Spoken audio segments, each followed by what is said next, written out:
Donc dans cette année qui lui est dédiée, on peut se tourner avec l'Église vers Saint Joseph, qui a été proclamé par le pape Pie XI il y a 150 ans, patron de l'Église universelle. On peut voir cette année comme une opportunité particulière pour découvrir Joseph en profondeur, c'est-à-dire pour nouer une relation profonde, authentique et vraie avec lui. Mais comme toujours, bien sûr, ça suppose de le chercher sérieusement, de prendre ça au sérieux. Voilà, donc on pourrait en tout cas essayer. Dans ce contexte, et dans la perspective de cet anniversaire, Marie de Nazareth a publié l'an passé un livre inspiré par un texte de Monseigneur Ray qui nous dit que Joseph est un modèle sur un triple plan. Joseph est d'abord un modèle de paternité. Dans un monde qui connaît une crise de l'autorité, Joseph montre que l'autorité est un service qui doit être vécu dans l'amour, et il symbolise aussi l'ordre voulu par Dieu, la loi naturelle, la famille. Ensuite, Joseph est un homme d'intériorité. Dans une société comme la nôtre qui est en effervescence perpétuelle, qui est superficielle, saturée de bruit, de distraction, de futilité, lui, il est le maître du silence et il nous ramène à l'essentiel. Et puis, il est un symbole de l'incarnation. Dans un monde qui est de plus en plus virtuel, on en a besoin. Il faut retrouver les relations humaines, la vérité des choses concrètes, des choses de proximité, des choses réelles. Donc en résumé, Joseph apparaît comme le modèle d'une vie réussie, en décalage avec la société d'aujourd'hui. Au début du livre, on parle de pauvreté, de chasteté, d'obéissance, qui sont l'inverse des valeurs du monde.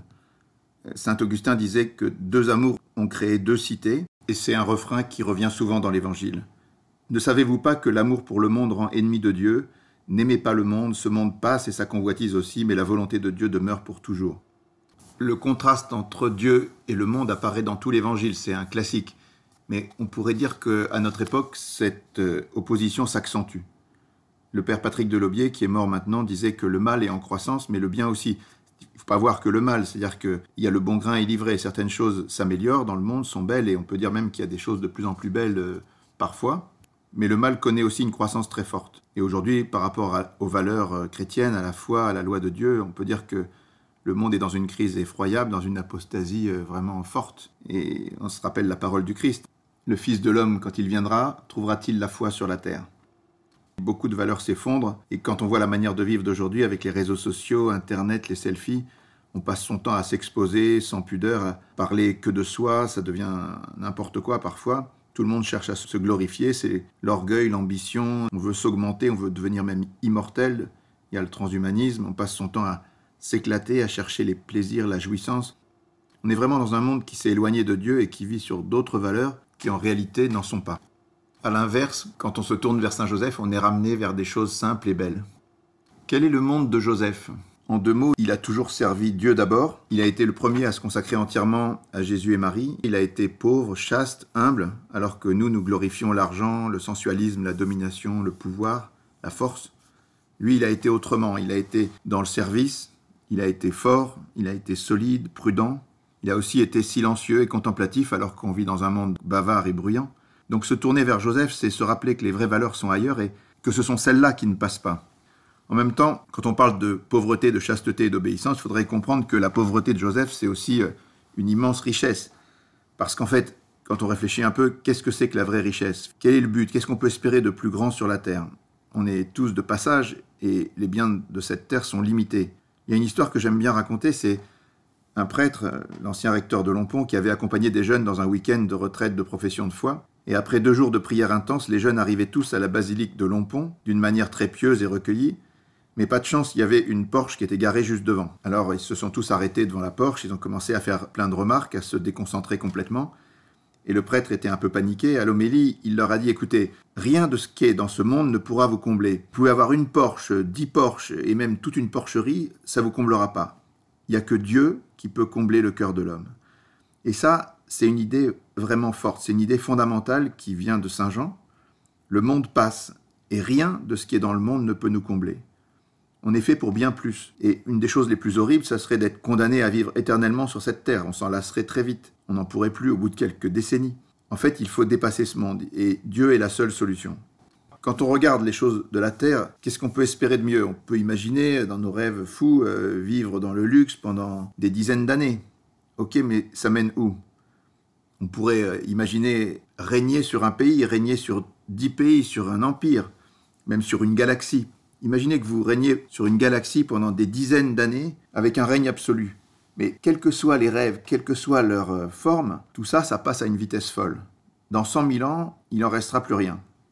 Mais par contre, Joseph, dans 100 000 ans, sera toujours Joseph, et il aura toujours la place qu'il a eue parce qu'il a vécu selon Dieu, en fonction de ce qui demeure. Tous les hommes cherchent le bonheur, dit Pascal, même ceux qui vont se pendre. Et Bossuet rajoute, tout le but de l'homme, c'est d'être heureux. Mettre le bonheur où il faut, c'est la source de tout bien. Et la source de tout mal, c'est de le mettre où il ne faut pas. Voilà, cette question de l'évaluation de la richesse, elle est très intéressante. Et le pape Benoît XVI a fait une très belle homélie quand il est allé à Lourdes. Il a dit en commentant le psaume 44 que les plus riches du peuple quêteront le sourire de la Vierge Marie. Obtenir le sourire de la Vierge Marie, c'est plus grand que toutes les richesses du monde. Imaginez un peu que vous mourrez et que la Sainte Vierge vous accueille par un sourire. C'est un peu autre chose que ce qu'on peut avoir sur la terre. Eh bien, Joseph, il a eu le sourire de Marie tous les jours, toute sa vie. Qu'est-ce qu'on peut dire d'autre sur Joseph? L'Évangile nous le présente comme juste avant même qu'il ne rencontre la Vierge Marie. En fait, quand Marie va voir sa cousine Élisabeth, sa présence toute simple, sa voix, sa parole, sanctifie en un instant Jean-Baptiste dans le sein de sa mère. Donc le rayonnement de la parole de Marie, celle de Jésus aussi bien sûr, ont donc un effet, un impact, une grâce qui permet de transformer les gens. Jean-Baptiste en a bénéficié le premier, mais Joseph, qui était déjà juste avant de connaître Marie, il en a bénéficié toute sa vie pendant 30 ans. Et dans la Bible, quand on parle d'un juste, on parle déjà de quelqu'un qui est ajusté à Dieu. C'est les plus grands qui sont appelés justes dans la Bible. Joseph est déjà comme ça avant de rencontrer Marie. Et imaginez donc la croissance qu'il a pu avoir au contact de Jésus et de Marie. Partant de là où il a dû monter à un niveau de sainteté exceptionnel. Donc, cette idée de base par laquelle on commence dans le livre, c'est que Joseph est complètement indifférent aux valeurs du monde. Il est attaché à ce qui ne passe pas. Il reçoit le sourire de Marie. C'est un modèle qu'on peut suivre. Et à travers lui, on se guérit des travers du monde. Tout ça, c'est déjà très beau. Mais comment est-ce qu'on peut apprécier l'ensemble du mystère de Joseph? Comment est-ce qu'on peut situer tout ça? Quand on s'était posé la question de savoir qui est Marie dans une précédente vidéo, on avait dit que Jésus est le centre du cosmos et de l'histoire, qu'avant il y a Israël, qu'après il y a l'Église, et que Marie est celle qui entoure Jésus avant, pendant, après. Elle est protégée par Joseph dans la première partie de sa vie et par Saint Jean après. Marie, on disait, pour la situer, que ce qu'il y a d'extraordinaire avec elle, c'est qu'elle est la seule à pouvoir appeler Dieu son Père, son époux et aussi son Fils.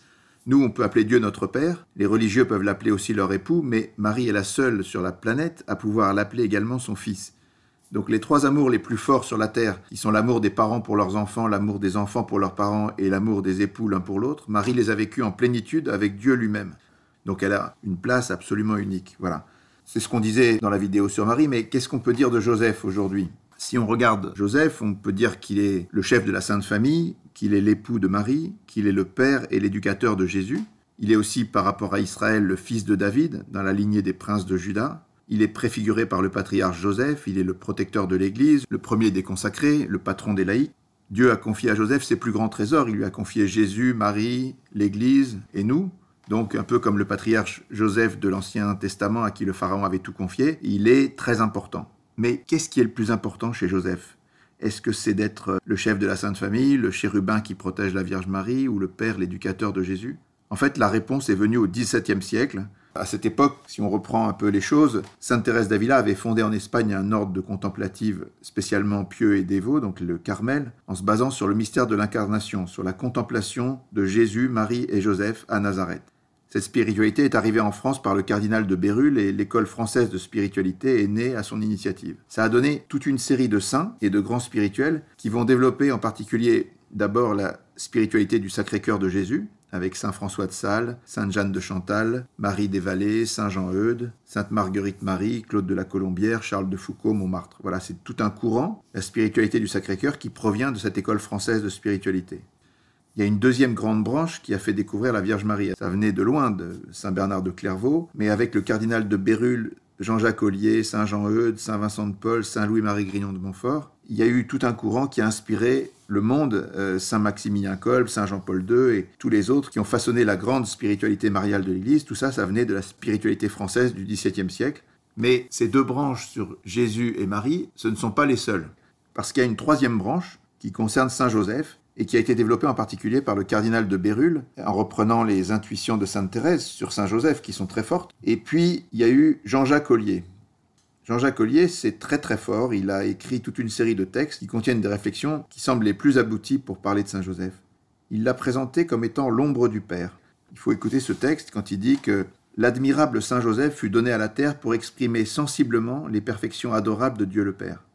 Dans sa seule personne, il portait ses beautés, sa pureté, son amour, sa sagesse, sa prudence, sa miséricorde, sa compassion.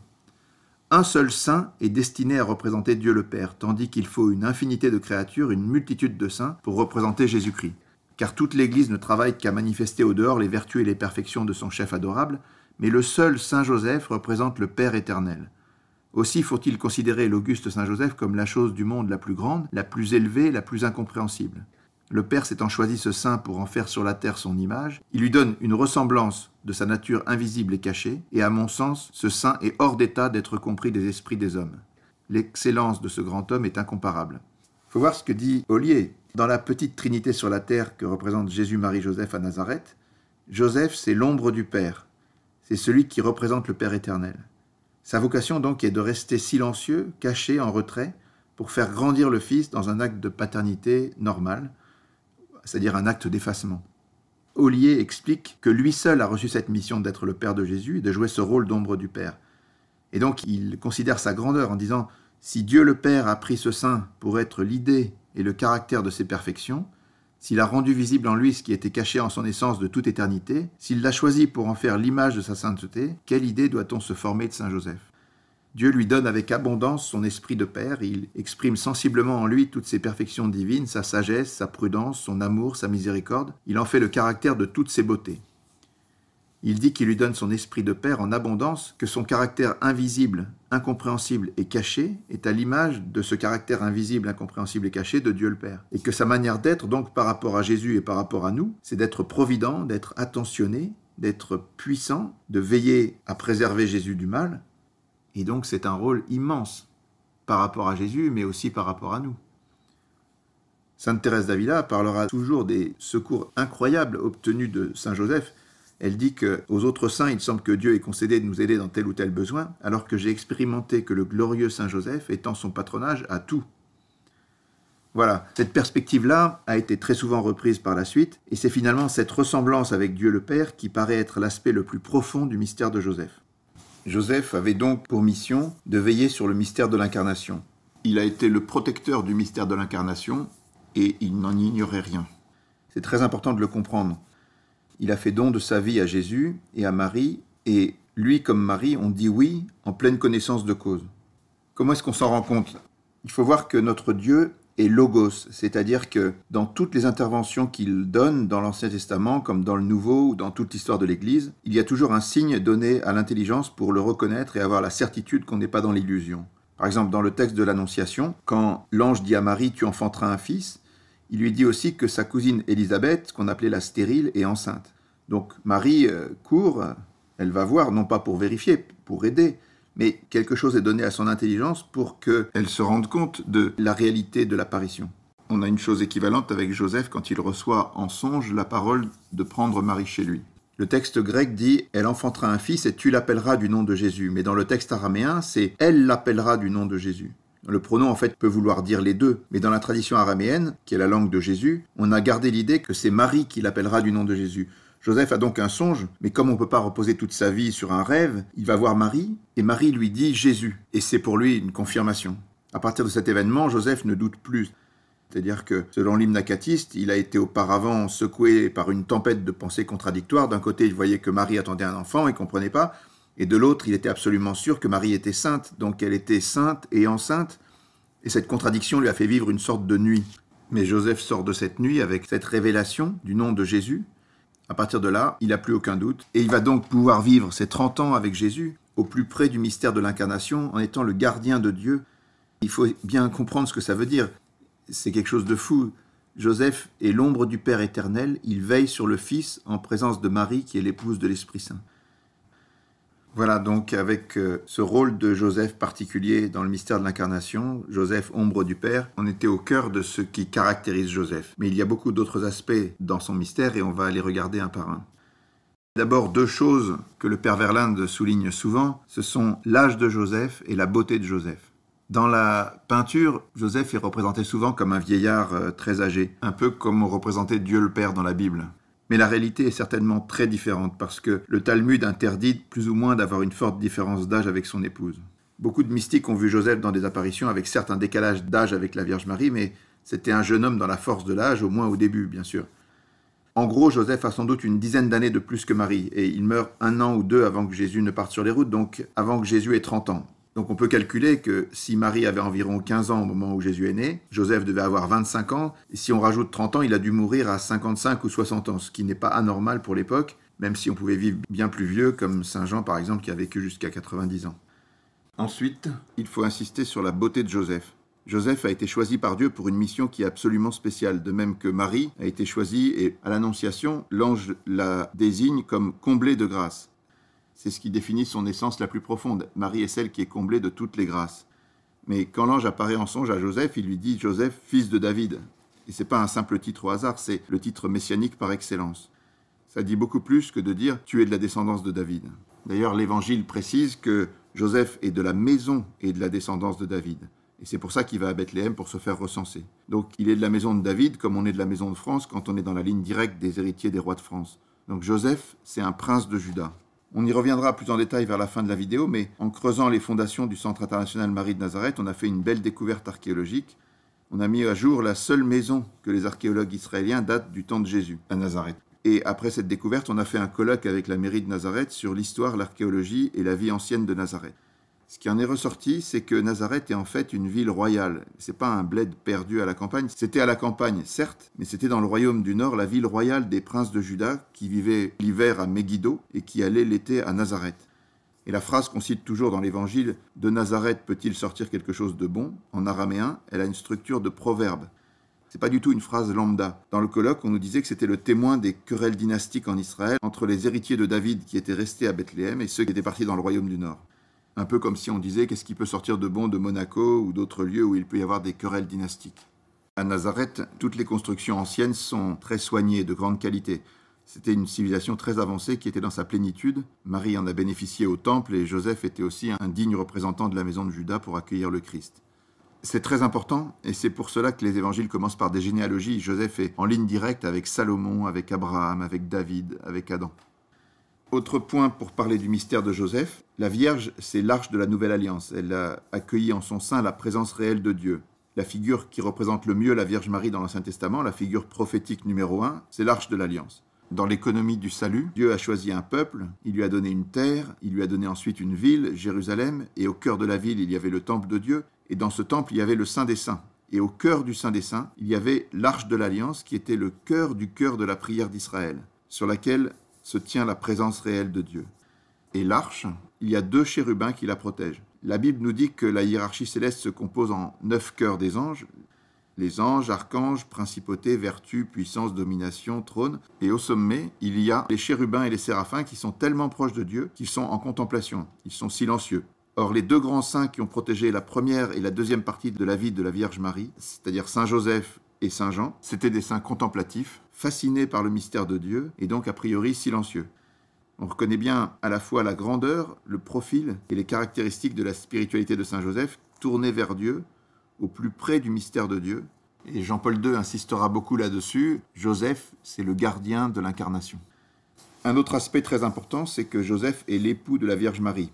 Or, quand on est époux, on met en commun ce qu'on a de plus profond. La proximité de Joseph et de Marie était renforcée par le sacrement du mariage, qui est un vrai mariage, et donc la dignité fondamentale de Marie dans le mariage rejaillit sur Joseph. Joseph est aussi le chef de la Sainte Famille, celui qui conduit la Sainte Famille, celui qui dirige, celui qui l'amène en Égypte ou ailleurs, et c'est vrai, même s'il n'est pas le plus saint, parce que l'ordre d'excellence n'est pas le même que l'ordre d'autorité. Joseph est aussi l'éducateur de Jésus. C'est lui qui lui apprend son travail, c'est lui qui va l'envoyer sur les routes du monde. Il joue vraiment le rôle d'un père. Et un père véritable, c'est quelqu'un qui doit faire grandir, qui doit à la fin s'effacer et se retirer. Donc c'est intéressant de voir dans l'Évangile que tant que Joseph est là, Jésus ne peut pas partir sur les routes en tant que fils de David, puisque l'héritier, tant que Joseph est vivant, c'est Joseph. Il faut donc que Joseph se retire, disparaisse, et après la mort de Joseph, Jésus peut être reconnu comme le fils de David qui prend sa suite. On peut dire encore que Joseph a été figuré par le patriarche Joseph. C'est très intéressant parce que le patriarche Joseph est désigné comme juste, il a des songes, il voit de ses frères sur lesquels il dominera, il communique avec Dieu par des songes. Donc le pharaon, c'est-à-dire le souverain, lui fait une confiance absolue et il lui remet tout ce qu'il a de plus précieux. C'est Joseph qui gouverne le peuple Et tout cela, bien sûr, c'est une annonce de Joseph, l'époux de Marie, à qui Dieu a confié ses plus grands trésors. Joseph est aussi le patron des travailleurs, le patron de la bonne mort, parce qu'il est mort entre Jésus et Marie, on ne peut pas espérer plus belle mort. Il est la terreur des démons, parce qu'il a été discret, il a réussi à protéger Jésus de tout mal et de toutes les attaques du diable, avant que Jésus ne soit capable de se prendre en charge tout seul. Beaucoup de mystiques et de très grands saints ont eu toujours une grande dévotion pour Saint Joseph, mais le magistère n'a pas beaucoup bougé sur Joseph pendant des siècles. C'est seulement assez récemment que le culte de Joseph a été en forte croissance dans l'Église et a été de plus en plus reconnu. Mais il faut noter qu'au XVIe siècle, un spirituel, Isidore d'Isolanis, a écrit de manière prophétique « Une grande joie sera donnée dans l'avenir à l'Église militante par la connaissance de la sainteté du divin Joseph. L'Esprit Saint ne manquera pas en effet d'émouvoir le cœur des fidèles jusqu'à ce que l'Église universelle honore le divin Joseph d'une nouvelle vénération, fonde des monastères, bâtisse des églises, érige des autels en son honneur. Avant la fin des temps, tous les peuples connaîtront et adoreront le nom du Seigneur et vénéreront aussi les dons magnifiques que Dieu a accordés à Saint Joseph et qu'il a laissés si longtemps comme inconnus. C'est alors que le nom de Joseph recevra les hommages de toute la terre. On bâtira des temples en son honneur, on célébrera des fêtes, les peuples lui feront des vœux, car le Seigneur parlera à leur intelligence et à leur cœur, et de grands hommes scruteront les dons intérieurs de Dieu cachés en Saint Joseph. Ils trouveront un trésor précieux, tel qu'on n'en trouve pas de pareil parmi les pères de l'Ancienne Alliance. Ces lumières seront données par les saints anges. Le nom de Saint Joseph sera en tête du calendrier, et sa fête sera honorée comme une fête principale. Le vicaire de Jésus-Christ ordonnera, sous l'impulsion de l'Esprit Saint, que la fête de ce très saint homme appelé Père de Jésus-Christ et époux de Marie soit célébrée dans toute l'Église, et ainsi celui qui dans le ciel a toujours été au-dessus ne sera pas au-dessous sur la terre. Voilà, on peut dire que ce sont des paroles prophétiques qui se sont accomplies dans le détail et que bien d'autres saints ont repris d'ailleurs. Le petit livre explique toute la croissance de la reconnaissance de Joseph par le magistère, et en particulier ce 150e anniversaire. Joseph, c'est le patron de l'Église universelle, et Marthe Robin aurait dit que ce serait le saint qu'on découvrirait spécialement au IIIe millénaire. On peut donner encore quelques exemples de citations de grands saints. Par exemple, Gerson parle de la familiarité extraordinaire de Joseph avec Jésus plus que n'importe qui. Ollier précise qu'il est le patron des âmes cachées et inconnues parce qu'il est l'image de Dieu le Père. Bossuet ajoute que sa gloire est réservée pour le futur. Louis Veuillot qu'il est l'apparition du Père doux et clément. Et Jean-Paul II affirme qu'il est associé au mystère de l'incarnation plus qu'aucune autre personne en dehors de Marie. Voilà, on peut achever avec le pape François qui a inauguré son pontificat le jour de la fête de Saint-Joseph. Il a mis dans ses armes pontificales la fleur de nard qui représente Saint-Joseph. Il a consacré l'état du Vatican à Saint-Joseph et il a introduit dans tous les canons de la messe le nom de Joseph, juste après le nom de Marie, donc au sommet. C'est quelque chose de très nouveau et de très important parce que quand l'Église change sa liturgie, elle change sa prière et la loi de la prière, c'est la loi de la foi. Donc la foi nous invite aujourd'hui à regarder d'une manière nouvelle le mystère de Saint Joseph. 2 ou 3 petites choses maintenant pour terminer. La première, c'est que les papes eux-mêmes nous encouragent à revenir à Nazareth. Benoît XVI nous dit que c'est seulement en revenant à ce point de départ que l'Église doit se régénérer, qu'on doit revenir à Nazareth pour grandir comme Jésus a grandi entre Joseph et Marie. On doit faire pareil. On ne doit pas seulement regarder Marie, on doit aussi prendre la main de Joseph. Et le fait que Jésus soit resté 30 ans avec Joseph à Nazareth doit nous faire réfléchir. Le père Amar disait dans une de ses homélies qu'on pense que Jésus a passé 33 années sur la terre, et sur ces 33 années, 3 seulement ont servi à la prédication, au ministère et au miracle. Il y a eu 3 années pour sauver le monde et 30 ans cachés à Nazareth. Donc ça, c'est vertigineux. Jésus a passé 90% de sa vie, non pas à ne rien faire, mais à vivre en famille à Nazareth. Tout ça pour dire l'éminente dignité, la valeur de la vie de famille et de la vie du quotidien, où on peut grandir entre Joseph et Marie à Nazareth. Donc, retourner à Nazareth, prendre chez soi la Sainte Famille, grandir comme Jésus entre Marie et Joseph. Voilà, il faut se tourner vers Saint Joseph. Et pour raconter une petite histoire, c'est ce qui est arrivé à l'association Marie de Nazareth. En 2 mots, au tout début, tout est né de Saint Joseph. La première rencontre avec lui remonte à l'an 2000. En fait, à la suite du mouvement de prière des Vierges pèlerines, initié en France en 1995, qui s'est déployé ensuite dans 120 pays du monde, à partir de 1996, on avait le but de préparer le grand jubilé de l'an 2000 dans la prière avec Marie, comme dans un nouvel Avant, selon les intuitions du pape Jean-Paul II. Cette aventure des Vierges pèlerines, elle s'est clôturée à Bethléem, à l'occasion de ce qu'on a appelé la Nuit de la Paix, du 24 au 25 décembre 1999. C'est une nuit qu'on a vécue avec les 12 églises traditionnelles de Terre Sainte, donc des catholiques, des orthodoxes et des protestants, alors même que les portes saintes à Rome et à Bethléem étaient ouvertes. Et à cette occasion, on a été mis en contact, un peu par hasard, avec le maire de Nazareth qui voulait construire un musée pour la Vierge Marie dans sa ville. Et donc les délégations qui sont venues de 80 pays du monde sont venues déposer au pied de la crèche, comme les rois mages, 120 cadeaux, des icônes, des statues, des peintures, des cloches. Voilà. On pensait que ça serait la seule contribution qu'on apporterait au maire de Nazareth, mais finalement il a dû renoncer à son projet à cause d'une mosquée un peu intégriste qui voulait être construite dans sa ville. Et à ce moment-là, il nous a proposé de reprendre ce projet. Donc on est allé voir à Nazareth les emplacements qu'il avait repérés pour réaliser un centre marial. Mais après une après-midi passée à étudier toutes les possibilités, on avait l'impression qu'aucun lieu ne convenait et que le projet allait s'arrêter. Alors on est rentré un peu déprimé à l'hôtel Galilée, et on a rencontré et suivi à ce moment-là un groupe de pèlerins français qui partaient visiter le tombeau du Juste, chez les sœurs de Nazareth, à 100 mètres de la basilique. En fait, ce tombeau du Juste, c'est un lieu d'archéologie étonnant qui a été découvert au XIXe siècle, alors qu'une sœur travaillait dans la cave, et à un moment, elle est tombée 2 mètres plus bas. Et puis, les archéologues ont mis à jour, sur 4 niveaux, une série de cavités qui s'enfonçaient, et ils ont établi que la cavité la plus basse remontait au 1er siècle. Et là, il y a un tombeau incroyable, magnifique, creusé dans la roche, qu'on appelle le tombeau du Juste, et qui est potentiellement celui de Saint Joseph. Alors, arrivé là, on a prié un peu sans trop y croire en disant à Saint Joseph, écoute, toi qui as logé Jésus et Marie toute ta vie sur la terre, est-ce que tu pourrais nous trouver quelque chose ? Et puis le lendemain matin, le 13 juin 2000, à la messe de 6h à la basilique, on a rencontré une sœur Antonie, qui restait prier plus longtemps que les autres parce que c'était le jour de sa fête, et on lui a exposé notre problème.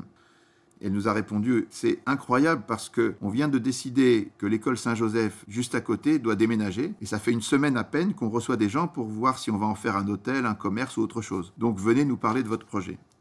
Et c'est de cette manière qu'a été trouvé providentiellement l'emplacement du Centre international Marie de Nazareth. Et puis en plus, les sœurs s'appellent les sœurs de Saint-Joseph de l'Apparition. Et celui qui est devenu par la suite le président de notre association, Jacques de la Bastide, il est apparenté à sœur Émilie de Vialard, la fondatrice, qui est française et qui a créé cette communauté française qui est à Nazareth depuis des décennies. On pourrait rajouter une petite parenthèse encore, c'est que dans l'Évangile, il y a des homonymies.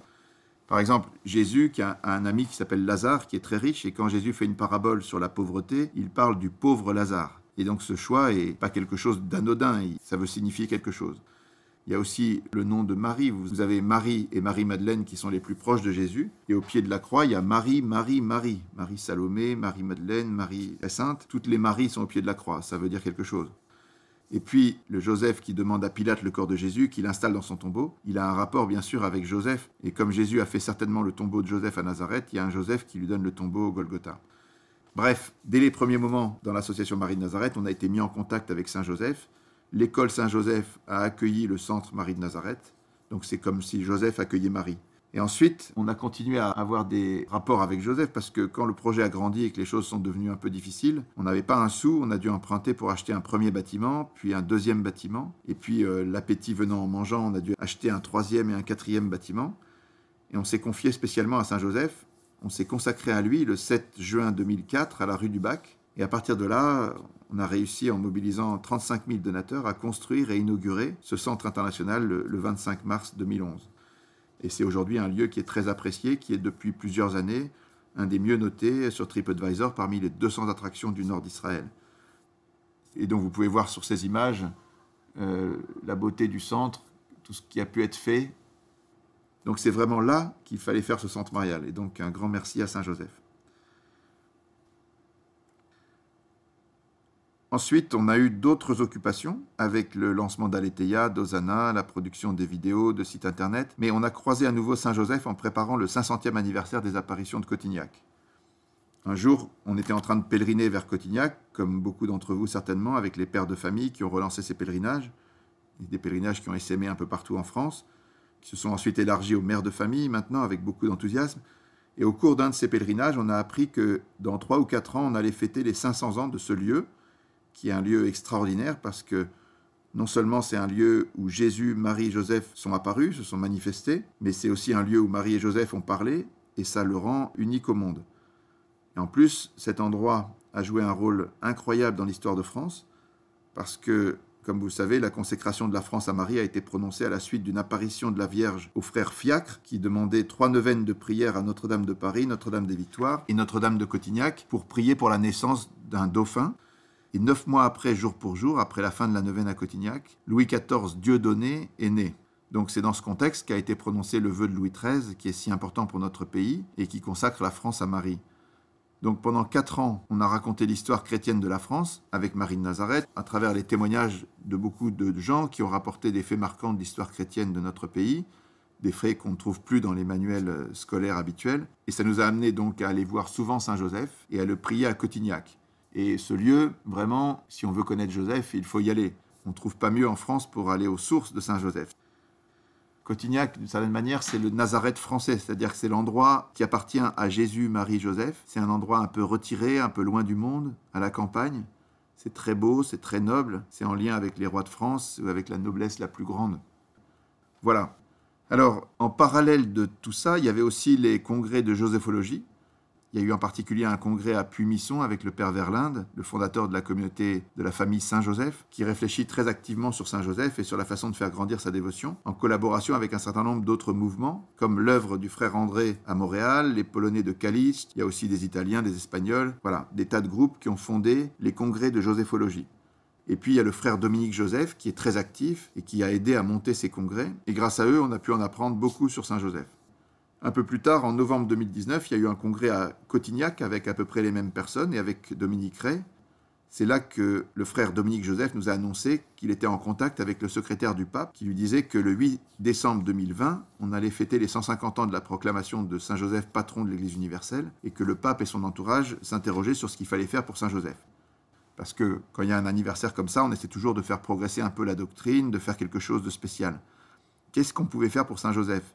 Et c'est à ce moment-là qu'on s'est dit qu'on allait de notre côté essayer de faire un petit livre sur Saint-Joseph. Cette idée a amusé beaucoup l'évêque Monseigneur Ray qui nous a envoyé quelques jours plus tard ce fameux texte dont je parlais au début de la vidéo et qui a guidé l'écriture de ce livre. Pour terminer, 2 petites choses. Est-ce que vous avez entendu parler de l'escalier miraculeux de Saint-Joseph à Santa Fe ?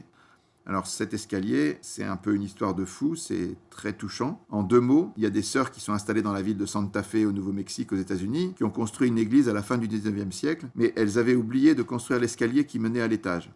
Donc un peu paniquées, elles ont fait une neuvaine à Saint-Joseph, et le 9e jour, il y a un ouvrier qui s'est présenté en leur disant qu'il voulait les aider à construire cet escalier. Et finalement, il a construit l'escalier tout seul, et quand il a fini, on s'est aperçu qu'il n'y avait aucun clou, que c'était fait d'une manière absolument stupéfiante, et qu'on se demandait même comment ça pouvait tenir. Ensuite, cet ouvrier a disparu sans même demander à être payé. Et il y a 3 mystères. Le premier, c'est que personne ne sait qui l'a fait. Personne ne connaît l'identité de cet homme.